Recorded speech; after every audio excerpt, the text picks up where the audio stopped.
मित्रहो नमस्कार. आज आपण आख्यान कवी वामन पंडित यांचा परिचय आणि त्यांची साहित्य निर्मिती याविषयी भाष्य करणार आहोत. आख्यान काव्य हे मध्ययुगीन मराठी वाङ्मयामध्ये अत्यंत महत्त्वाचं असं काव्य आहे. या आख्यान काव्यामध्ये काव्यलेखन करणारे कवी मुक्तेश्वर, कवी वामन पंडित, कवी रघुनाथ पंडित यांचा आवर्जून आपल्याला उल्लेख करता येतो. तर आज आपण वामन पंडित या कवींविषयी पाहणार आहोत. संत रामदासाचा समकालीन असा एक पंडित कवी महाराष्ट्रामध्ये होऊन गेला. त्याचे नाव वामन पंडित. वामन पंडिताचा जन्म विजापुरात एका ब्राह्मण कुटुंबात झाला. वामन पंडिताचे वशिष्ठ गोत्र असून उपनाव शेषे होते. आपल्या या गोत्राचा व उपनावाचा उल्लेख वामन पंडितांनी यथार्थ दीपिकेत व काही भागवती आख्यानामध्ये केलेला आहे. लहानपणी वामनाने आपले बुद्धिकौशल्य दाखविल्यामुळे पातशहाशी त्याच्यावर मर्जी बसून त्याने त्यास मुसलमान करण्याचे ठरविले.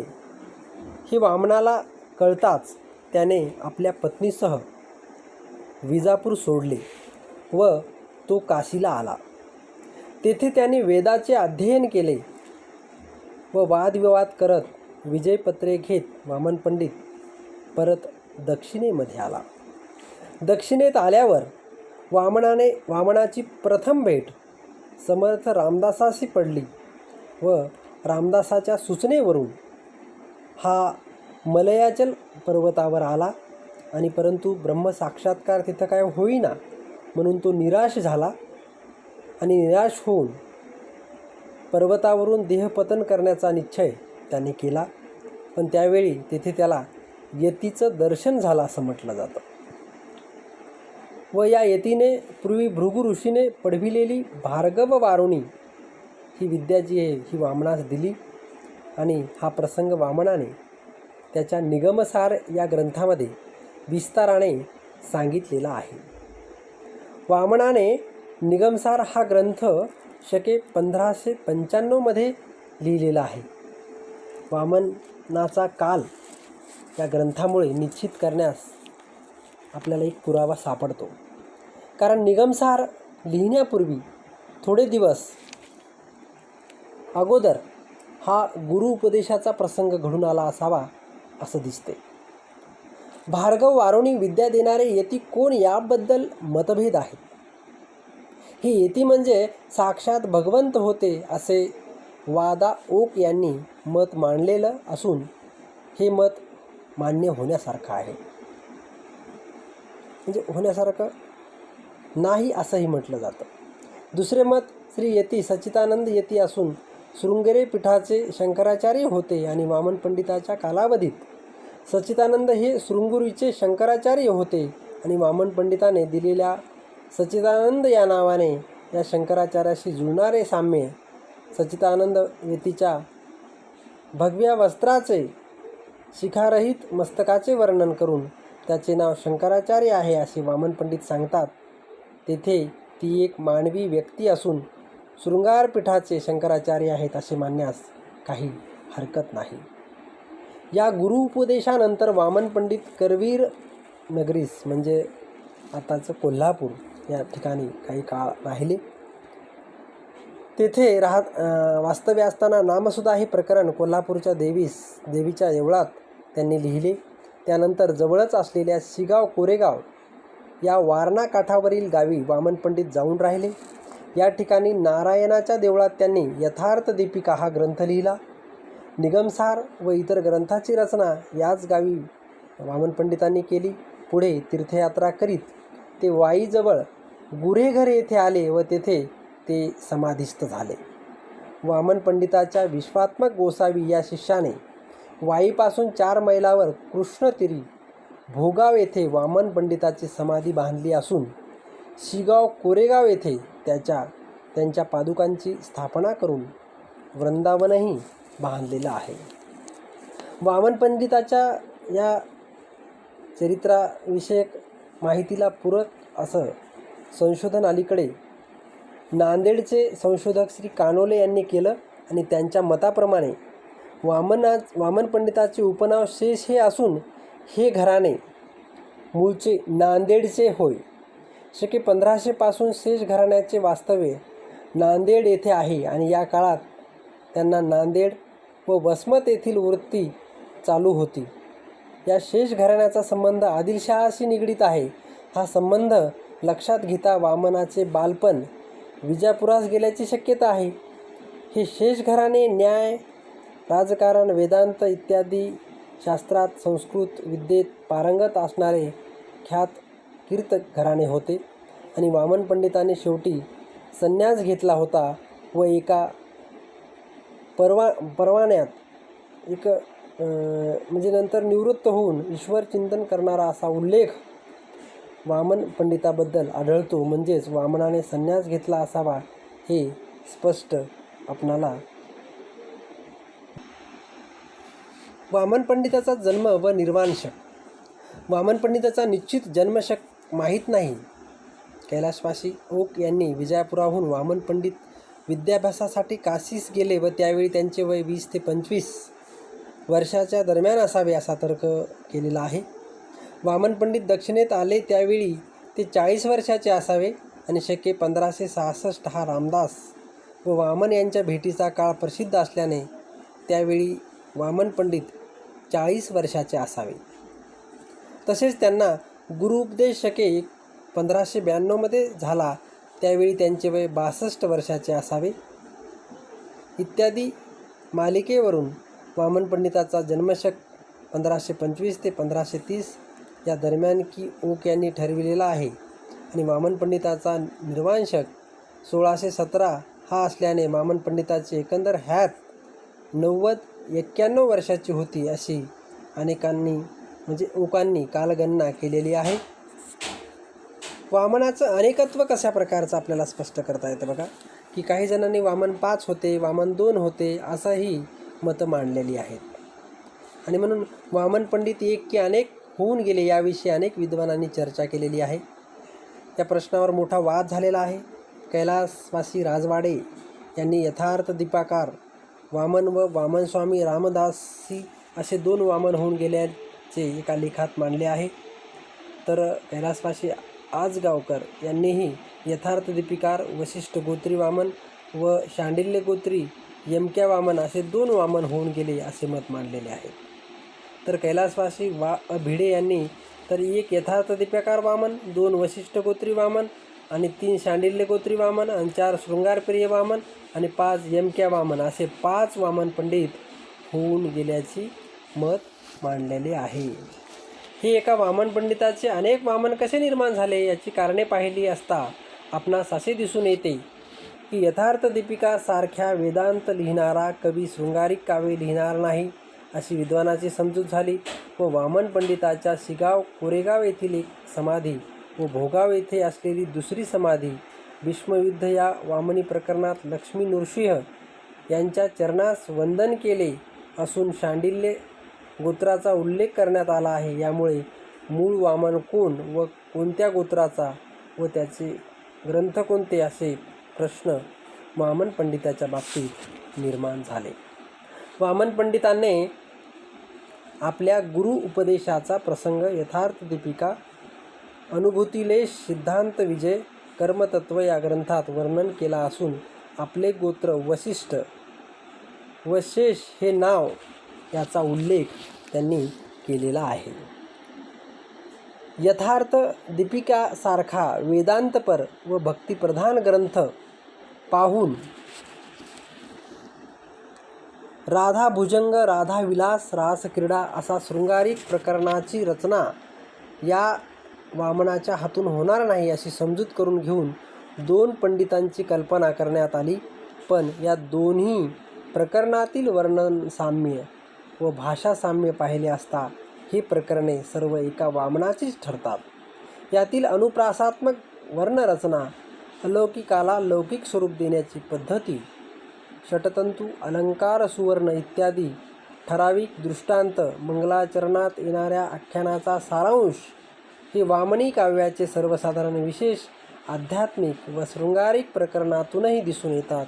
यावरून कैलासवासी भिडे यांच्या 5 वामनापैकी यथार्थ दीपिकाकार, वसिष्ठ गोत्री व शृंगारप्रिय वामन या 3 व्यक्ती भिन्न नसून एकच व्यक्ती आहेत असे मानावे लागते. आता वामन पंडित यांची जी ग्रंथरचना आहे त्याच्याविषयी आपल्याला भाष्य करायचं आहे. तत्पूर्वी वामन पंडिताच्या संदर्भाने वामन पंडितांनी जे काही काव्य लिहिलेलं आहे या काव्याचे गुणविशेषही आपल्याला या अनुषंगानं पाहायचे आहेत. वामन पंडिताचे तत्पूर्वी जी ग्रंथ आहेत त्याचा विचार आपण करूयात. वामन पंडितांची ग्रंथरचना कोणती आहे हे निश्चित करणे कठीण आहे, कारण त्यांच्या काव्यात हरी दीक्षितांची व दुसऱ्या वामनाची रचना मिसळलेली असावी. तरी पण वामन पंडितांचे निकष, त्यांचे नाव, त्यांचे गोत्र याचा उल्लेख यावरून वामनाची रचना कोणती आहे हे आपल्याला समजून येतं.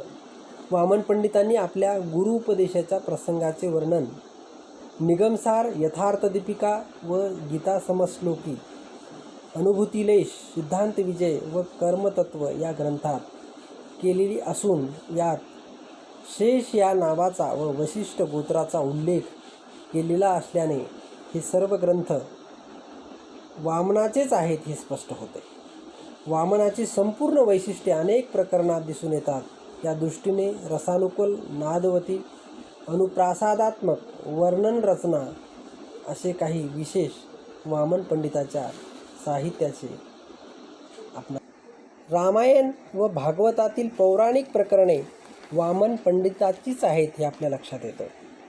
ही प्रकरणे कशा प्रकारची आहेत तर अपरोक्षानुभूती, तत्वमाला, गजेंद्रमोक्ष, वामन चरित्र, भरतभाव, द्वारका विजय, अहिल्यावतार, लोपामुद्रा संवाद, राधाविलास, राधाभुजंग, रासक्रीडा, रुक्मिणी विलास, शुकरंभा संवाद, बालक्रीडा, काव्यायनी वृत्त, कृष्णजन्म, मृत्तिका भक्षण, हरिहर विजय विलास, कालियामर्दन व दशावतार चरित्र या साऱ्या ग्रंथातून सहज रचना, प्रसंग साम्य, भाषा सरणी, चित्रमयकांचा उल्लेख इत्यादी विशेष आपल्याला दिसत असल्याने ही प्रकरणे वामनाचीच आहेत हे आपल्या लक्षात येतं.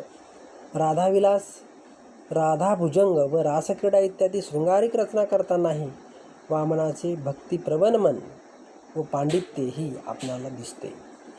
वामन पंडिताचे आधी उल्लेखलेले सर्व ग्रंथ, रामायण, भागवतातील पौराणिक प्रकरणे याशिवाय वामनाच्या इतर ग्रंथांचा उल्लेख यथार्थ दीपिकेत व इतर काही ग्रंथात आढळतो. यावरून ब्रह्मस्तुती, हरिनामसुधा, योगवसिष्ठ, चित्सुधा व पंचसुधा, चरमगुरुमंजिरी, राजयोग, विश्वासंबंध, प्रेमसरी, गीतास्वयंवर, सीतास्वयंवर, रामजन्म व आत्मबोध ही प्रकरणे वामनाचीच ठरतात. काही प्रकरणात वामनाच्या नावाचा व वशिष्ठ गोत्रांचाही उल्लेख आहे. वामनाच्या नावावरून अनेक प्रकरणे त्याच्यात घुसडली आहेत. यात वामनाची वैशिष्ट्ये दिसत नाहीत. या दृष्टीने पाहता भीमयुद्ध, भीष्म शरपंजर, भीष्म भक्तिभाष्य, जयद्रथवध व विराट पर्व ही भारती प्रकरणे, त्यातील शिथिल रचना, पांडित्याचा अभाव, प्रारंभी असलेले सरस्वती गणेश वंदन व शेवटी असलेला हरिश्री दीक्षितांचा उल्लेख यावरून ही रचना वामनाची नसून हरीची असावी असे स्पष्ट दिसते. आणि वैराग्यनीती व शृंगार शतके यांचा कर्ताही वामन पंडित नसून हरीच असावा असे मत प्राध्यापक प्रियोळकर यांनी मांडलेलं आहे. वामन पंडितांची जी ग्रंथ आहे त्याच्यामध्ये यथार्थ दीपिका या ग्रंथाचं परीक्षण आपण थोडक्यात अशा पद्धतीने करूयात. यथार्थ दीपिका हा वामन पंडिताचा भगवद्गीतेवरील सुप्रसिद्ध असा टीका ग्रंथ आहे. हा ग्रंथ लिहिण्यापूर्वी वामनाने भगवद्गीतेची मराठीत समश्लोकी रचना रचली होती व त्यानंतर भगवद्गीतेवर जगदुपयोगी अशी टीका लिहिण्याचे त्यांनी ठरवले. जगाला उपयोग होईल अशा प्रकारची टीका लिहिण्याचं त्यानं ठरवलं आणि मराठीत जरी अनेक टीका झाल्या तरी त्या असाव्या तशा झाल्या नाहीत असा वामन पंडिताला वाटलं, दिसून आलं. आणि कोठे शब्दार्थ चुकले आहेत तर कोठे उगाच अर्थबाद माजविला आहे. अशा स्थितीत या टीका दूर सारून एक परमेश्वराच्या मनातील खरा अर्थ स्पष्ट करून सांगणारी यथार्थ टीका लिहिणे त्याला आवश्यक वाटले व ती त्यांनी लिहिली. वामन पंडितांनी आपल्या टीकेत आंधळी भक्ती कुचकामाची ठरवून ज्ञानयुक्त सगुण भक्ती हीच सर्वश्रेष्ठ होय, मोक्ष साधनांचा तोच उत्तम मार्ग आहे असं प्रतिपादन केलेलं आहे. भोळी भक्ती वाढवावी हा हेतूच त्यांनी धरला नाही. गीतेचे यथार्थ ज्ञान व्हावे असाच हेतू त्यांनी मनात धरला आणि म्हणूनच त्यांनी यथार्थ दीपिका हा ग्रंथ लिहिला. गीतेतील शब्दांचा खरा अर्थ स्पष्ट व्हावा, त्यातील सर्व अभिप्राय विशद व्हावा आणि कृष्णाचे बोलणे नीट समजावे असा उद्देश बाळगून त्यांनी यथार्थ दीपिका हा ग्रंथ लिहिला. या ग्रंथासंदर्भी डॉक्टर वीरा करंदीकर म्हणतात की गीतेवरील एकंदर सर्व विचाराची संगती लावून गीतेतील तत्त्वज्ञानाची अत्यंत पद्धतशीर मांडणी करण्याचे व भक्तीचे अध्यात्मशास्त्र सिद्ध करण्याचे श्रेय वामन पंडितांना जाते. यथार्थ दीपिका हा ग्रंथ ओवीबद्ध आहे. त्याची ओवी संख्या 22,000 आहे. हे एक विद्वत्ता प्रचूर असे व्याख्यान असल्याने यात काव्यकल्पना फारच थोड्या आलेल्या आहेत. यातील भाषा सकस, जोरदार, वकिली थाटाची आहे. मनाला उंच वातावरणात नेऊन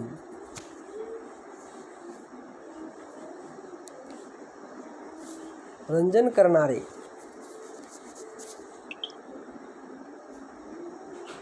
दृष्टांत, उपमा, अलंकार आणि भाषा सौष्ठव यात पाहावयास सापडत नाही. या एवढ्या मोठ्या ग्रंथात वामनाचा कोणताही तऱ्हेचा चरित्रात्मक उल्लेख आला नाही किंवा रचनेचा कालनिर्देशही नाही. पण हा ग्रंथ वामन पंडितांनी वयाच्या शेवटी रचला असावा असे वाटते. वामन पंडितांची समश्लोकी गीता. भगवद्गीतेवर विस्तृत टीका करताना त्यात आपल्या शब्दांची भेसळ होते व परमात्म्याच्या प्रत्यक्ष शब्दांचा निर्भेळ भेला लोकांच्या जिभेवर लागत नाही असा विचार करून ही गीता समश्लोकी करण्याचा पंडितांनी विचार केला असावा असं दिसतं. आणि वामन पंडितांची ही समश्लोकी म्हणजे ज्ञानमार्गाची प्रत्यक्ष चिंतामणीच होय. या टीकेला समश्लोकी असे नाव वामन पंडितांनी दिले, पण हे श्लोक अनुष्टुप छंदात आहेत.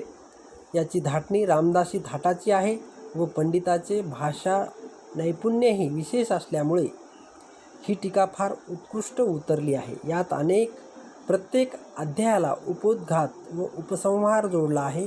बाकी नुसते श्लोकाश्लोक असे गोड भाषांतर आहे. वामन पंडितांची ही समश्लोकी पाहून मोरोपंत मोहून गेले आणि त्यांनी आपली आर्य टीका या समश्लोकीवरूनच रचली. याविषयी पंत म्हणतात की श्रीमत वामन विरचित गीता टीकोत्तमा समश्लोकी आर्या टीका तेची छंद निराळे विचित्र हे लोकी. त्यानंतर निगमसार हा ग्रंथ त्यांनी लिहिला. वामनाने स्वतःविषयी चरित्रात्मक सल्लेख आपल्या ग्रंथात म्हणजे उल्लेख कुठेच केलेला नाही, पण आपल्या आयुष्यातील अत्यंत आनंददायक अशा गुरु उपदेशाच्या प्रसंगाची हकीकत मात्र निगमसार या ग्रंथात वामनाने विस्ताराने सांगितलेली आहे. व सच्चिदानंद स्वामींनी जो ब्रह्मज्ञानाचा उपदेश केला त्यावेळी आपली स्थिती काय झाली याचंही सुरस वर्णन तो करतो. हा ग्रंथ म्हणजे वेदांचे सारच असल्याने वामनाने याला निगमसार हे नाव दिले आहे. या ग्रंथात याचा रचनाकाल शके 1595 हाही वामनाने दिला आहे.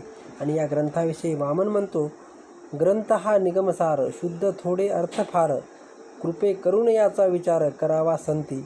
याचे अध्याय 9. नवनवही निधी अभिनत नव अनंत वेदाचे वैभव या इतुकियामध्ये शके 1595 ते ग्रंथ प्रगटला अभिनव, जो अनादि अनुभव सकळ संतांचा, असा उल्लेख या ग्रंथामध्ये त्यांनी केलेला आहे.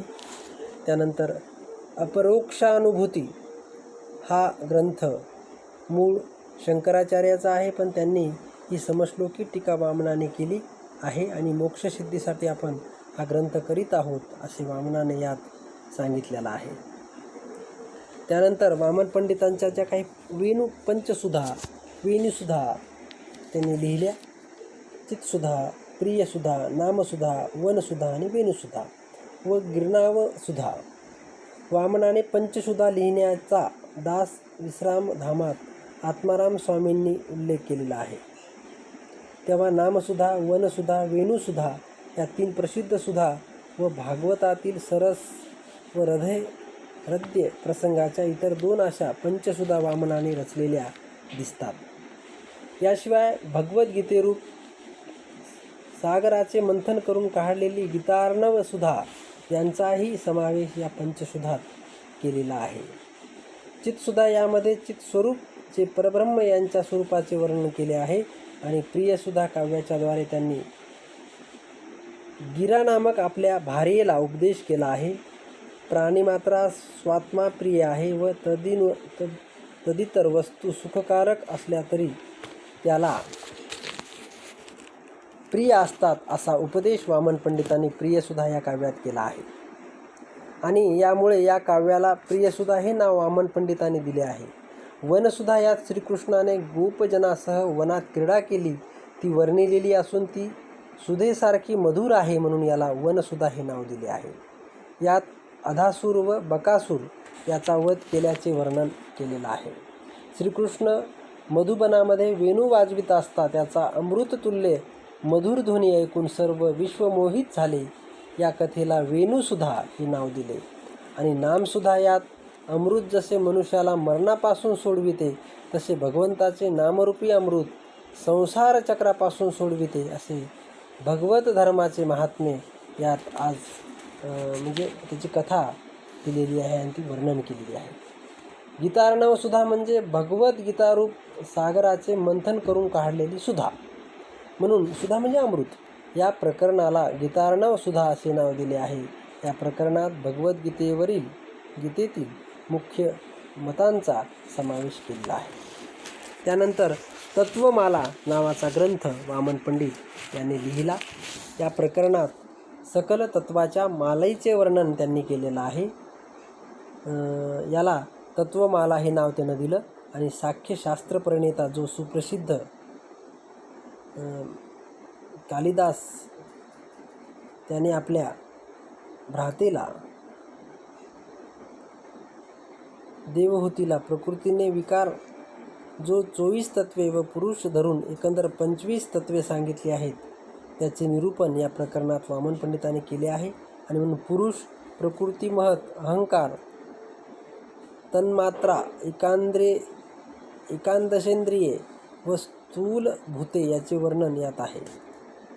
विश्वातबंध नावाचा ग्रंथ लिहिला. या काव्यात गुरुबोध असेही नाव त्याने दिलं. आणि जी गोष्ट बाह्यता वरवर पाहणाऱ्यास संभाव्य अशी वाटत नाही, तीही काही अंतर हेतू अनुसरून घडून येते. यास्तव अशा गोष्टीविषयी विश्वास जडला पाहिजे असे या प्रकरणात वामन पंडितांनी सुचविलेले, म्हणून याला त्यांनी विश्वासबंध असे नाव दिले. प्रेमसरी नावाचा एक ग्रंथ वामन पंडितांनी लिहिला. प्रेमसरी म्हणजे प्रेमाचा झरा. याच प्रकरणाला मातंग केशरी असेही दुसरे नाव आहे. अहंकाररूपी मातंगाला म्हणजे हत्तीला जेरीस आणणारा केसरी, केसरी म्हणजे सिंह असा याचा अर्थ होतो. आणि परमेश्वराची करुणा मेघाप्रमाणे सुष्ट दुष्टावर सारखीच असते. भगवान सर्व स्थावर जंगम वस्तूत व्याप्त झालेला आहे. देव भक्तीचा भुकेला आहे. त्याच्या मनातल्या मनात त्याचा जप केला तर प्रसन्न होतो. अशा प्रकारचं तत्त्वज्ञान यात सांगितले आहे. योग वशिष्ठ नावाचा एक ग्रंथ वामन पंडिताचा आहे. तीर्थयात्रेवरून राम परत आल्यानंतर त्याचे मन उद्विग्न झाले आणि त्या प्रसंगी कुलगुरू वशिष्ठाने रामास ज्ञानोपदेश केला. त्याचा संग्रह योग वशिष्ठ नामक ग्रंथात केलेला आहे. या योग वशिष्ठाचे सार वामन पंडिताने या ग्रंथात दिलेले आहे.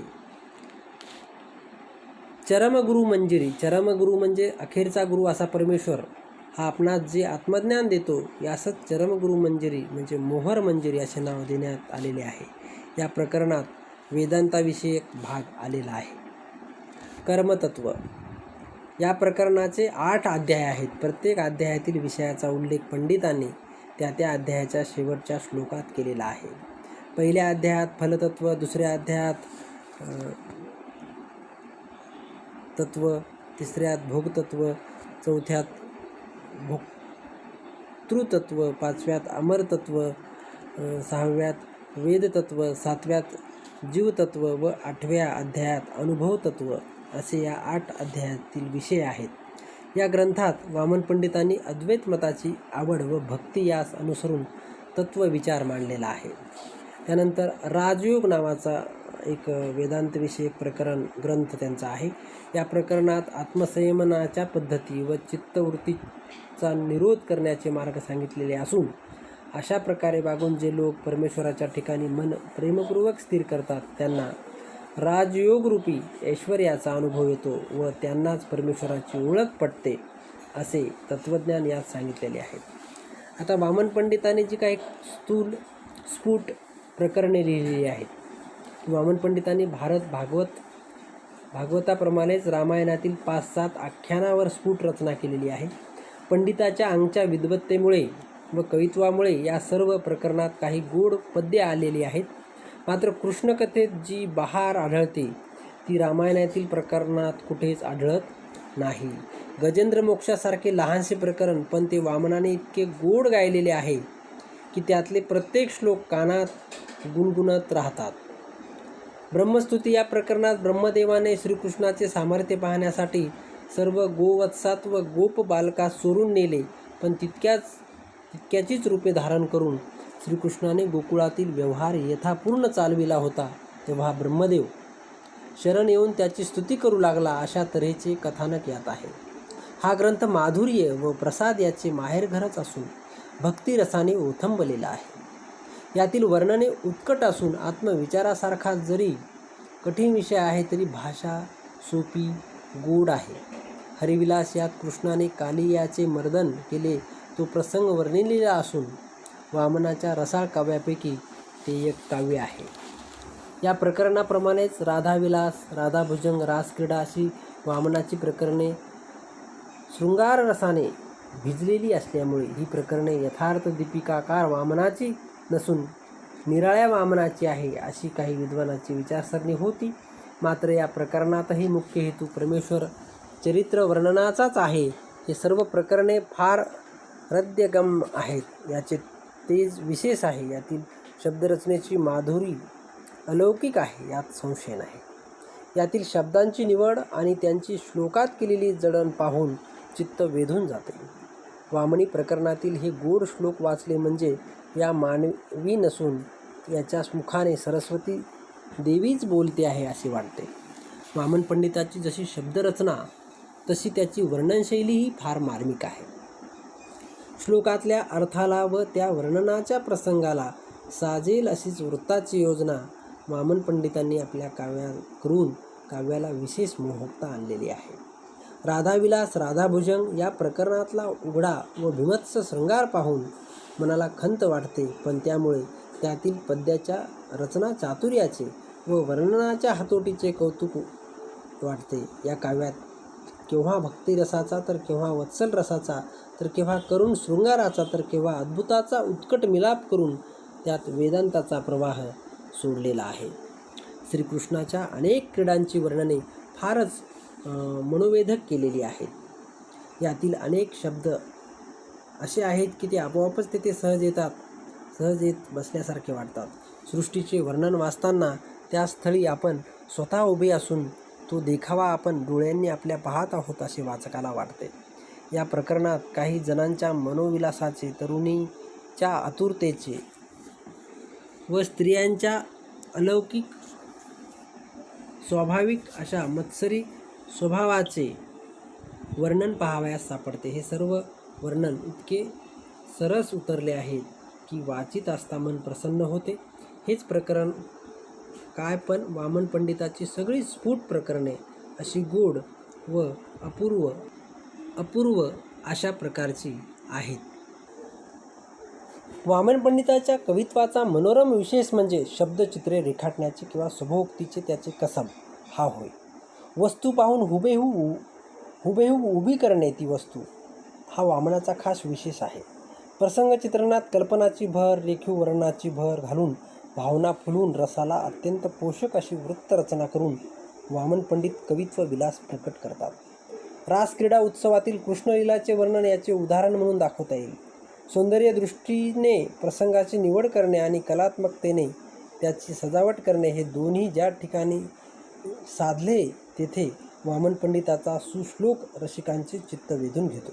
परंतु येथे कवित्वावर पांडित्याची कुरघोडगी होते. कथेचे जबरदस्तीने अध्यात्मीकरण केले जाते आणि यमकानुप्रासाच्या नादाने काव्याची हानी होते. हे वामन पंडिताचे काव्य दोषास्पद ठरते. वदवद वदवद जिभे रामनामे रसाळ यासारखी नामसुधेतील रसाळ प्रासादिक रचना, वनसुधेतील उठावदार शब्दचित्रे, रासक्रीडेतील कामोजनांची आतुरता, मत्सर याचे यथातथ्य वर्णन किंवा लोपामुद्रा संवादातील संभाषणातून बारकाव्याने खोचक रीतीने प्रगट केलेले स्त्रीचे तिच्या मनाचे कोमल कटू पदर वामन पंडिताचे रद्य कवित्व आपल्यापुढे ठेवतात. उलट राधाविलास, राधाभुजंग, द्वारकाविजय यातील रचना, यातील उघडा शृंगार, ओढून ताणून बसविलेले श्लेष, यमकासाठी केलेली निरर्थक जोडणी हे खालच्या दर्जाचे काव्य आहे. पंडिती काव्यात वामनाच्या अशा गुणसंपन्न रचनेला महत्त्वाचे स्थान आहे. एकूण त्यांच्या ग्रंथाचा विचार केल्यानंतर वामन पंडितांच्या काव्याची विशेष आपल्याला काही सांगता येतील. काय विशेष आहेत वामन पंडितांच्या काव्याची? शुद्ध, अचूक, समर्पक, अर्थवाही शब्दयोजना करून प्रसंग खुलविणे हे एक वैशिष्ट्य आहे. त्यानंतर रसानुकूल वृत्तयोजना करणे हे दुसरं वैशिष्ट्य. तर अनुप्रास, यमक इत्यादी अलंकाराचा उपयोग करून त्याद्वारे शब्द चमत्कृती घडविणे हा तिसरा विशेष. त्यानंतर कथेच्या गाभ्याला थेट हात घालणे हा चौथा विशेष. आणि पाचवा विशेष मार्मिकतेचे व विद्वत्तेचे दर्शन घडविणे. मुळात पंडित कवींची ती मूळ प्रेरणाच होती. आपल्या पांडित्याचं, आपल्या विद्वत्तेचं प्रदर्शन करणं हा एक आपल्याला त्याचा विशेष आणि एक दोषही म्हणता येईल, आपल्याला सांगता येतो. अशा पद्धतीनं वामन पंडितांनी निर्माण केलेलं आख्यान काव्य हे मराठी साहित्यामध्ये अत्यंत महत्त्वाचं आहे हे आपल्या लक्षात येतं. पुढच्या व्हिडिओमध्ये आपण दुसरा एक आख्यान कवी घेऊन येणार आहोत. धन्यवाद.